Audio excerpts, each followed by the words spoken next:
I can now see that that price difference in the US is certainly justified between these two shoes, because performance wise there is levels between these two shoes. So shoe comparison I've got for you guys today. So we are going to put the brand new Hoka Clifton 10 up against the New Balance 1080 v14. So I'll go through their similarities, their differences and their key features, and hopefully from that, that'll give you guys a great indication of choosing the right shoe for you. But before we get into it, a big shout out to my #1 running store, the Running Company at Geelong. I've got a link to their website in the description. Make sure you go check out that and check out all their running gear. And also guys, if you want to support their channel, make sure you hit that subscribe button. And with the specs, both neutral daily trainers, and you're going to be able to pick them up at the same price here in Australia. However, bit of a difference there in the US, which is very interesting indeed. Now in the weight, that is the weight of both these two shoes in my hand, both US 8.5, and as you can see there, nothing in between them. But what I will say is the Clifton does feel a little bit chunkier on the foot, and the 1080 does feel more nimble, but you can't really feel the difference weight-wise, that is. Now in the stack, you're going to get a bigger stack in the Clifton 10. Now is that noticeable wearing one of each shoe? Well yeah, it certainly is. You do feel taller off the ground in the Clifton. And I will say also the difference in the drops is certainly noticeable as well, because the New Balance does feel like the flatter shoe.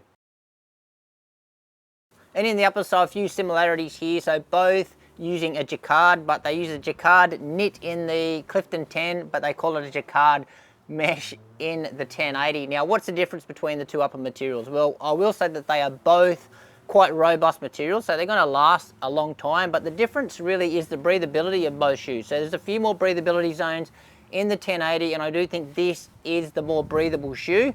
Now heel counters wise, both got really solid heel counters, and in the padding department, I'm going to say they've both got a plush amount of padding around the heel collar and also on the tongue, but you're going to get a little bit more padding in the Clifton, so a bit more of a plush finish of the shoe. Now both got standard lacing systems, so just eyelets that run up and down the shoe, no midfoot straps or anything like that. But when we're talking about the tongues, the 1080 has got a gusseted tongue and it's finished off quite nicely, doesn't move anywhere. But with the Clifton 10, no gusset on this tongue. However, they've got these double eyelets that let the laces weave through, and that does a really good job of holding this tongue in place as well. Now in the fit department of both shoes, so both for me in the length fit true to size. However, there is a difference in the volume and in the width, and believe it or not, I find that the Clifton 10 is the wider shoe, and it also has more volume in the toe box, which is pretty much unheard of for a Clifton shoe, especially when coming up against a New Balance. But certainly both these two shoes, US 8.5 for me, this one's got more volume and it's got more width in the toe box. But again, true to size in the length. Now I didn't mention lockdown. Lockdown, both shoes are excellent. No heel slippage whatsoever. No laces pressure. Great midfoot lockdowns in both. But I will say I feel more locked in and secure in the 1080 over the New Balance. Over the Hoka. Now, stepping comfort of both shoes, a little bit different. So you're going to get a softer first feel, a bit more mushy, more comfort in the 1080. It's a little bit more firmer in the Clifton, but build quality in both shoes is absolutely excellent. And with our outsole, so a couple of different designs going on here, but what I do like about what both shoes have got going on is that they don't have rubber just slathered everywhere on the bottom of the shoe. Even though they're daily trainers and built to last, they've got their rubber segmented. But with our 1080 here, as you can see, there's a bit of a horseshoe shape with the way they've got their rubber. So all around there, high wear areas at the rear and a little bit of rubber here through the middle of the shoe. The rest of the bottom of the shoe is just exposed foam. It doesn't really hit the ground, but it will take a bit of a pounding the more you run on it. So what the 1080 does though, it doesn't really have an aggressive tread pattern. It's just got these pods that it just covers that impact the road. But what I can say for a shoe that doesn't have an aggressive tread pattern, the grip is outstanding. So especially in the wet, whatever New Balance have got going on with this rubber compound, it's excellent, absolutely excellent. It doesn't falter in the wet conditions. Obviously it's going to run into a little bit of trouble on a dirt road because it lacks some lugs, but I tell you what, in the wet, this is one of the best rubbers on the market. Durability wise, it does show a little bit of damage a little bit earlier on, but I don't think that is really going to affect the performance of the shoe. Whereas totally different here in the Clifton 10, so a bit more of an aggressive tread pattern on the bottom, and the rubber compound that they use in the Clifton, a little bit more aggressive as well. So this one's going to be a bit more suitable if you want to take it off the hard surfaces and run on a dirt road. So this one's going to be a little bit better in the grip department there. However, this one is not so good in the wet. So it gets a little bit slippery on a fresh bitumen road. Durability wise though, it's probably going to, I'd say it's still going to show wear early on, but I'm going to say the rubber feels and looks like it's thicker in the Hoka, and I probably think this outsole is probably going to hold up a little longer than what you're going to find in the 1080. And in the midsoles, pretty simple designs going on here by both daily trainers. So Fresh Foam X is what they use in the 1080. One big slab of that, no plate or anything in the shoe. However, it is a bit of a rigid shoe. So rigidity wise, I'm going to say it's quite stiff, especially here through the forefoot, which does translate into the ride. Now geometry wise, yeah, we've got a little bit of a earlier stage forefoot rocker, certainly not aggressive at all, but certainly takes any slappiness out of the ride. But you don't stand around in this shoe and feel like you're tipping forward at all.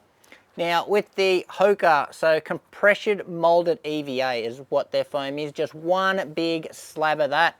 No plate in it as well, but stiffness wise, this shoe feels stiffer than the 1080. But what I will say, with the twist left and right, this shoe is much stiffer than the 1080. So this one, yeah, a little bit more neutral, a little bit more flexible. Whereas, yeah, certainly much more stable here in the Clifton 10. Now, with our geometry, so again, early stage meta rocker is what the Clifton or the Hoka shoes are pretty much famous for.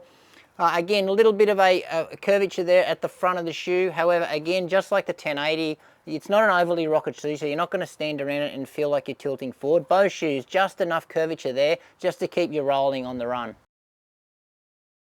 And in the rides, well, this is where these two shoes are miles apart for me. So with our 1080, so this one in comparison to the Clifton, much softer ride, so you're going to get more squish into this fresh foam. However, it's not a lethargic sink into the shoe, so you're not going to feel like you're digging yourself out of sand. It's quite lively, so it's got a nice bounce to it, an exciting bounce, an exciting ride. However, if you want to pick up the pace, it's got a responsive forefoot as well. So yeah, quite a lively, bouncy and soft ride here in the 1080. Whereas in comparison to the Clifton 10, this one for me is certainly stable, much more stable than the 1080. The cushion is far more dense, so it feels much firmer, much less sink. Certainly pretty much no bounce in this shoe, not really responsive either.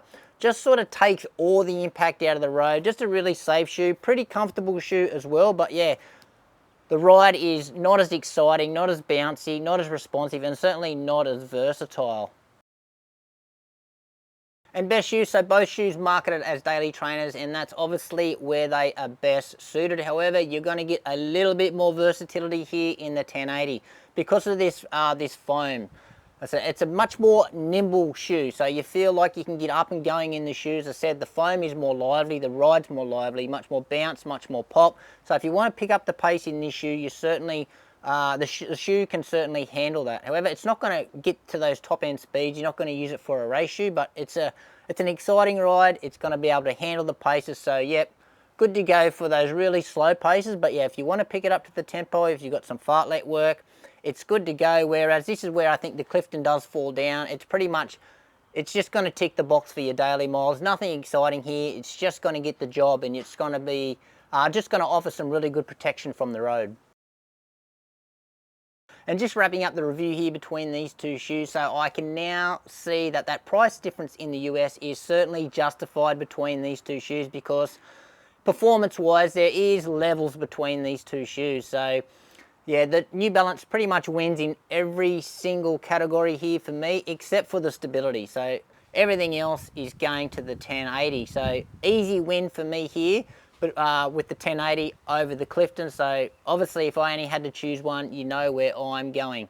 But anyway guys, that's it from me. Any questions you've got regarding these two shoes or anything else, how they relate to anything else, just ask me in the comments. Thanks for watching. Make sure you give this video a like, subscribe to the channel, and we'll see you next time.